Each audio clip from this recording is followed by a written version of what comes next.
یہ تو اس میں بھی ایک اعتدال کا رنگ ہے، اسے اختیار کیا جائے تو بالکل شدت پسندی نظر نہیں۔ دوسری جانب اگر بہت زیادہ بچوں کو پیار کیا جائے اور ہر وقت ہی پیار ہی اور کسی چیز سے روکا ہی نہ جائے،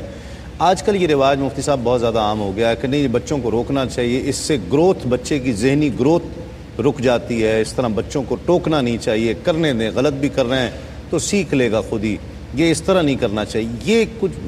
کچھ آئی ہے ڈیولپمنٹ؟ جی ہاں بالکل، بعض ایسی اپنی خود ساختہ ایجادات ہوتی ہیں کہ جس کی وجہ سے فسادات جنم لیتے ہیں،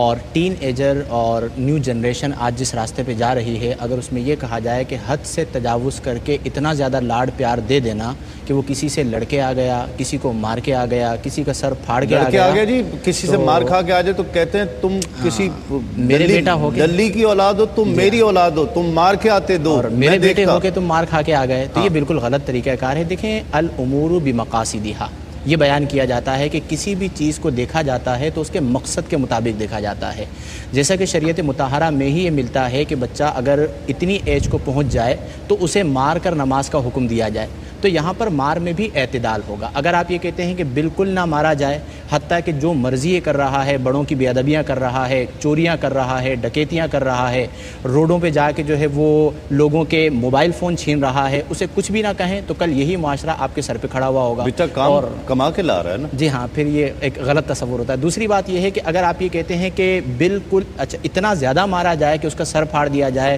اسے زخمی کر دیا جائے، یا مدرسے میں اتنا مارا جائے کہ اس کی ریڑھ کی ہڈی ٹوٹ جائے، اس کی ٹانگیں ٹوٹ جائیں، تو اس کی بھی شرعی طور پہ اجازت نہیں ہے۔ تو دونوں طبقات کو، ٹیچرز کو چاہیے کہ انہیں پتہ ہونا چاہیے کہ کتنا ہم نے مارنا ہے اور کس حد سے آگے نہیں جانا، تو دونوں چیزوں کو پیش نظر رکھنا ہے۔ یورپ کنٹریز میں جو یہ قوانین بنائے ہوئے ہیں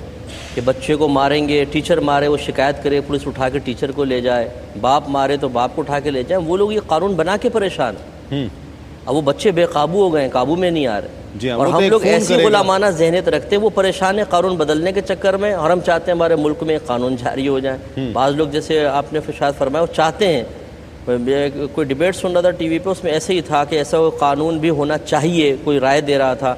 کہ بچوں کو بالکل نہ مارا جائے، اگر مارے تو وہ شکایت کر سکے، اس طرح بیوی کو نہ مارے تو وہ ایف آئی آر کٹوا سکتی ہے، شوہر کو تھانے بند کروا دے۔ ٹھیک ہے، اگر یہ چیز ہمارے یہاں رائج ہو جائے، پھر جو بگاڑ پیدا ہوگا